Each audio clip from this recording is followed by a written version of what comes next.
Hello, I'm Neil Sutton, editor of Canadian Security Magazine. Welcome to the next episode of Security Women, the podcast, hosted by Silvia Fraser. In this episode, Silvia's guest is Patton, Security Director at the University of Regina in Saskatchewan. Silvia and Pat have a lot in common. For one thing, they are both recipients of Canadian Security's Security Director of the Year award. In this episode, Silvia speaks with Pat about the research she conducted for an MBA program on female leadership roles in security and some of the career advancement barriers they experience. Before we begin, here's a quick word from our sponsor, Commissionaires.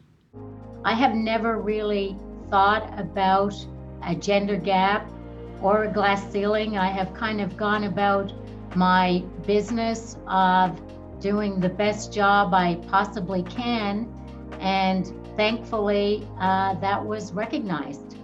I always thought about my role as mitigating risk, balancing strategy, meeting the needs of our employees. Those are the types of things that, male or female, you get recognized for.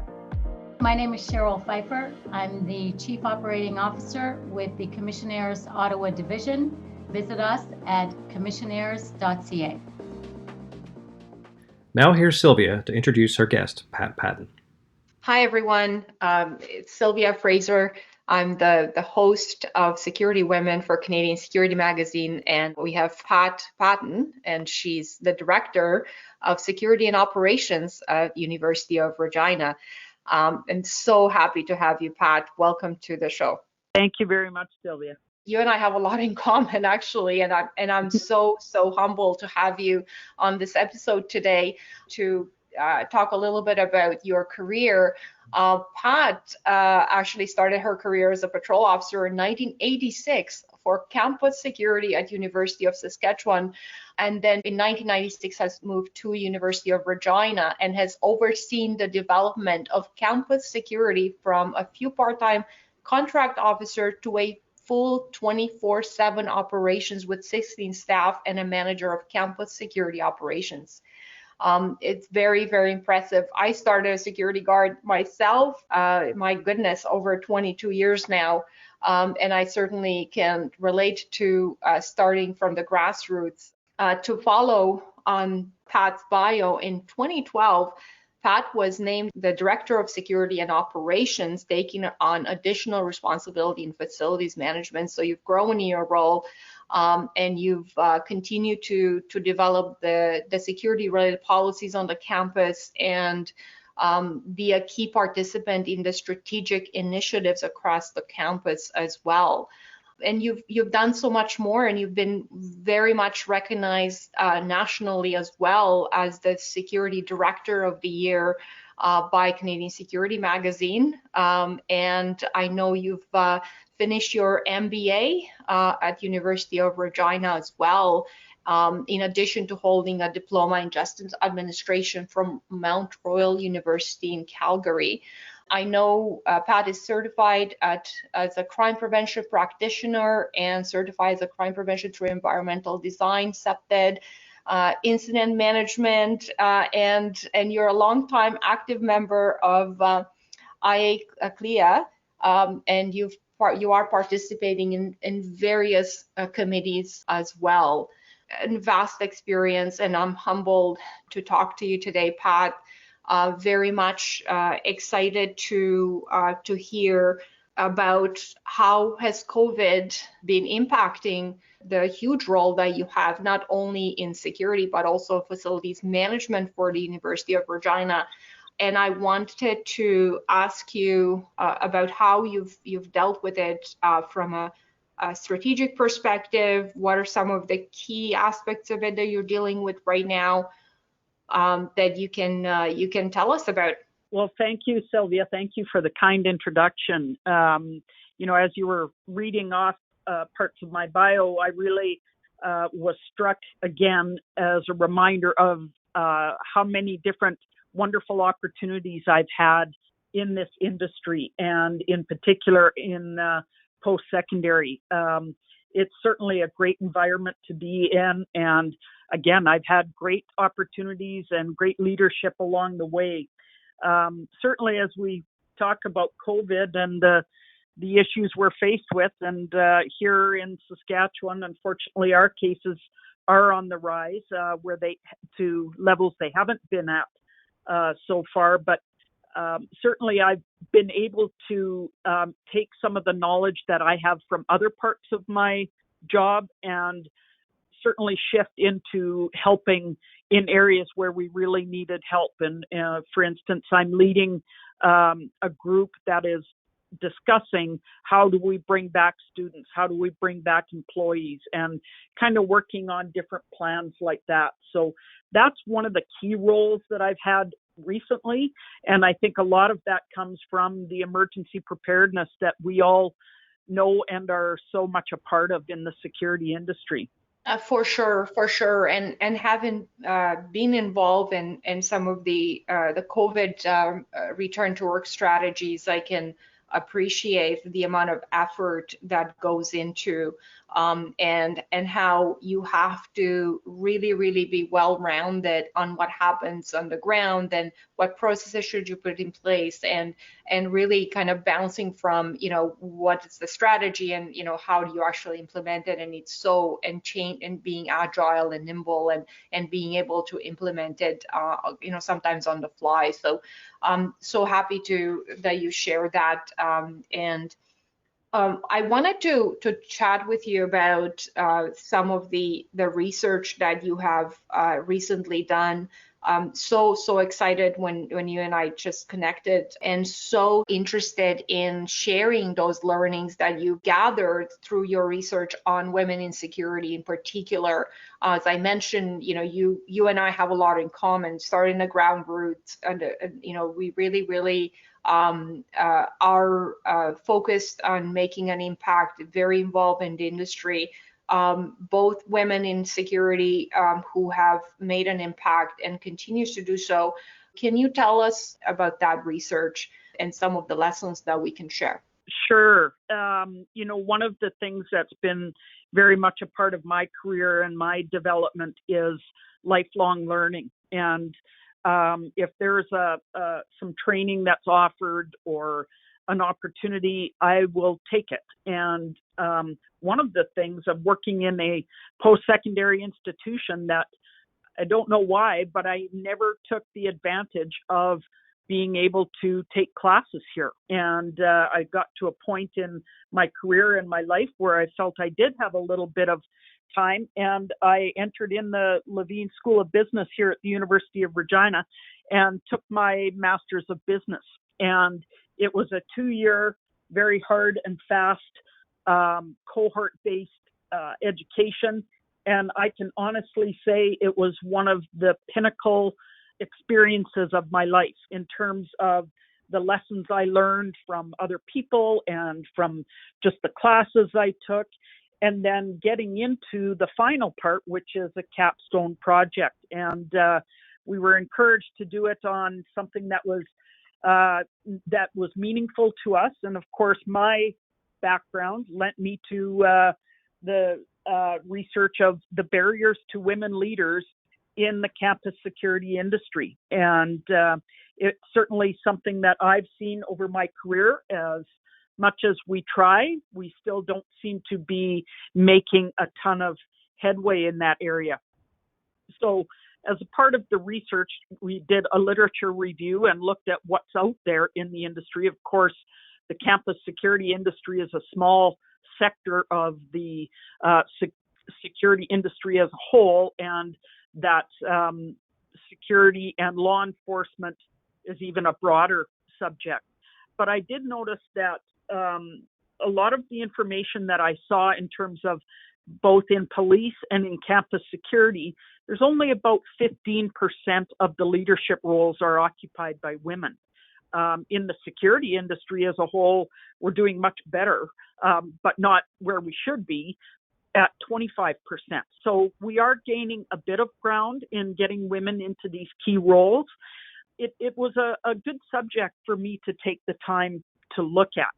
So as I looked at it a little bit, I had to look at, in particular, the campus environment and how diverse we are here. We're essentially small cities within a city. And to me, it lends itself to be a real kind of a cross between policing and traditional security, and something in the middle. And it's really, I've been able to apply a lot of the things that I thought about when I was thinking about going into law enforcement, but also the learnings from the security world. So what I found in the research was that there were three key barriers that basically kept women from getting into those leadership roles. And the three barriers were work-life balance, leadership style, and workplace culture.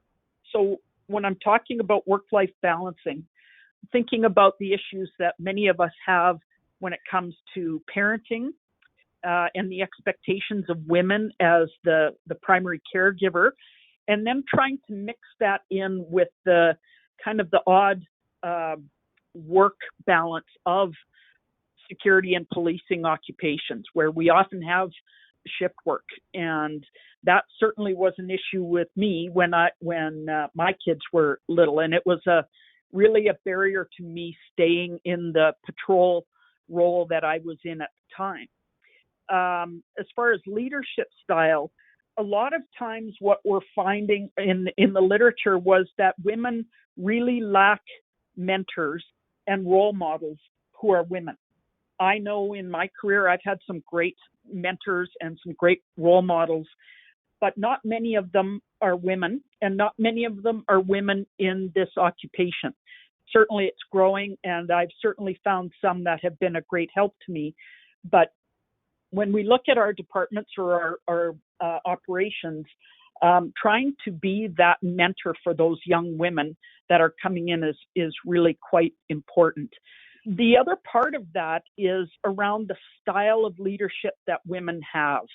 And women are more what is described as a communal leader. And that's, a little bit more often concerned for the group and a transformative type leader, whereas men are more agentic in style. So a little bit on the strong side, authoritarian, that type of leader. Now, that's not to say that every man is one way and every woman is the other way, but our natural instincts lend us towards a certain style. And that was something that the literature showed me. So when we get into different departments, we find that diversity of thought isn't necessarily there. And so for women, trying to break that glass ceiling in some of these departments is challenging, because we don't often fit into the style of leadership that people are used to seeing in those areas. And actually, one interesting fact that I found is that when we do have women who step into a style of leadership that is more common to men, they are often penalized because they're essentially breaking social norms of what we might be used to. So the third barrier that I found was the workplace culture. And again, it's similar to what I was just saying, this fitting into a male culture rather than trying to adapt a culture to the entire diverse body of people that might come into our units. An interesting fact that I saw was that in some police departments, women are seen as, when they go on maternity leaves or things, they're not seen as being as committed to the work as men, because they're taking this time off from their work. And it really puts all of us women in a real quandary of wanting to maintain our work, but also trying to be a part of our family the way we think we should be. So those are the three kind of key barriers that I found. As we start to think about some of these things, we think, well, these same types of issues are in other occupations, aren't they? And I would agree, yes, they are. But I think whether it's policing or security, I think as an industry, we haven't really dealt with it in the same extent as, say, the occupation of nursing, where a predominant number of women are nurses, and there's ways that they've been able to work around things like childcare, or I shouldn't say work around them. They've been able to help approach their employment group to be able to figure out ways to do that. So, when you're talking about leadership in general, we know that leadership is not neutral in gender. So we have to figure out ways, again, to allow men to be more acceptable in their leadership style to women, and allow women to be more acceptable to men in their styles of leadership. So interesting, Pat, to hear you talk about this. I myself have done some research as part of my psychology certificate at Ryerson on women in security, and one of the striking things, and you said it, is how much that there isn't enough research actually.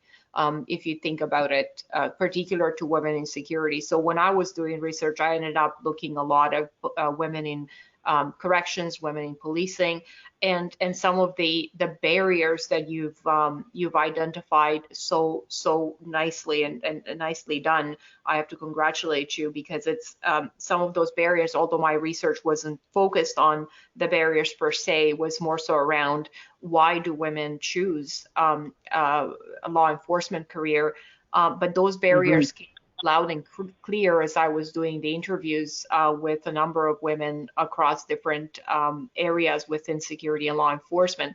And so it's fascinating to hear. And what I'm very interested in is so what do we do about it? Well, that's the $1 million question, isn't it? I think as I was doing the research and looking at this, I thought, well, this seems to be coming too easy. We know all this. How can this be good research? But the actual idea is that we need to continue to do more of this and carry on discussions like what we're doing.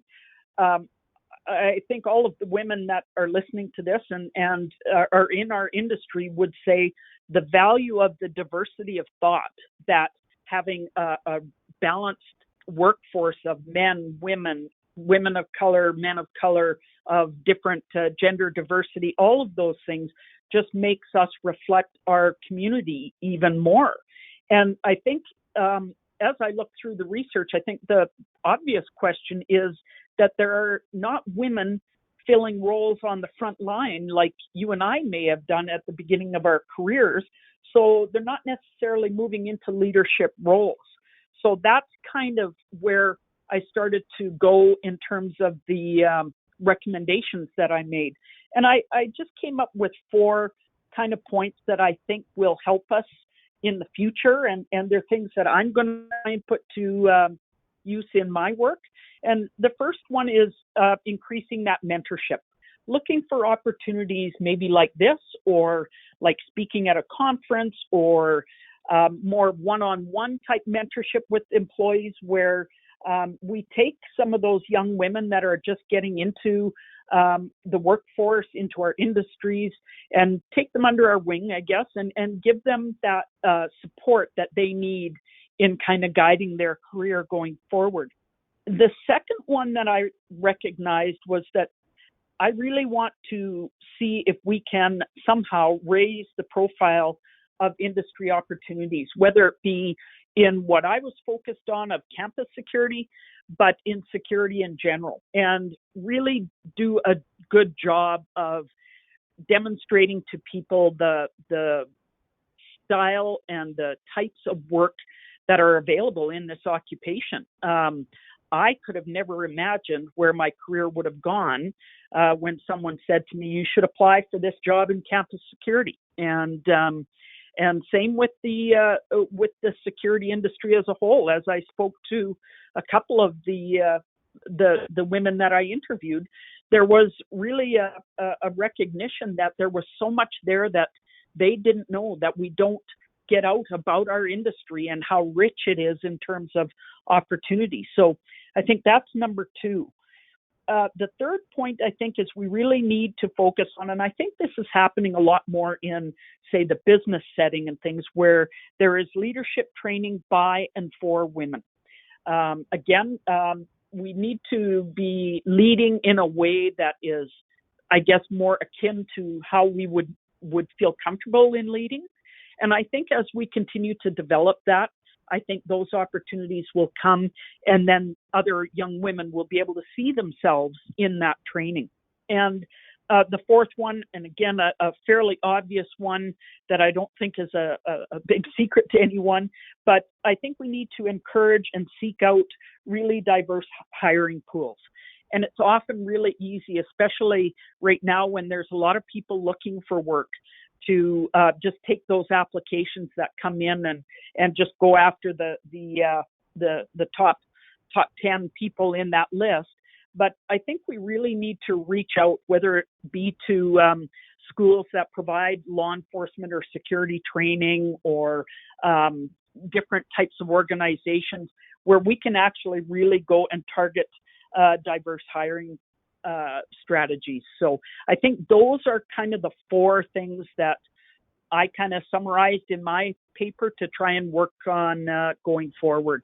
That's great, Pat. That's amazing. When you've touched on so many great points there, and I totally agree. Raising our profiles in industry, and professionalizing it, and really being able to talk about all the great opportunities out there, and the mentorship, and I love what you said about leadership, by women for women. I think that's a key aspect there, and also to encourage diversity in the hiring, because you're right, it's not just about, we're talking about women in security now, but it's around diversity and equity that we really should be talking about. And the more we broaden our horizons, and really be open, and be able to talk like we're doing right now.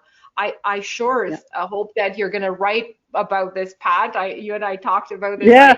This is really great. I am so humbled by all the experience and all the wisdom that you bring to our industry, to our security industry. We have so much to learn from you. I thank hope you. That you follow up with an article as we talk. I think we should talk about this. I think it's one way of raising that profile for security, the security profession as a whole, and really talk about, to students, and really broaden that message out. So any other recommendations that you have, anything that you'd like to add? Well, just a couple of little thoughts that I have, Silvia. And the first one is to thank you for the work that you're doing to try and, again, find that opportunity for women to get the message out and talk to other women. I think we need to do more of that. And as much as I feel like over the years I've had some really great mentors and things, but I think as women, we have to pull each other along sometimes and give each other a leg up. And I think that will help us to help, again, that diverse community realize the value of having women of color, women of differing abilities, women of different gender, and men of different gender as well. So I think that there's so much richness in what each of us has in our experience and our learning. I hope people keep learning, keep talking to each other, and let's see if we can continue to make things better for the women that come behind us. Absolutely. It's time for us to, really kind of stem behind the new workforce, the future workforce, and really look at how can we do to make this, more inclusive. And that's the work that you are doing. And I'm so pleased to talk to you today. I want to thank you very much, Pat, for being on our podcast, and look forward to the great lessons that you're going to be sharing with the industry as we move forward as well. Thank you very much. Thank you very much, Silvia. Thank you for joining us for this episode of Security Women, the podcast. You can find more security-themed podcasts on our website at canadiansecuritymag.com. I'm Neil Sutton. Thanks for listening.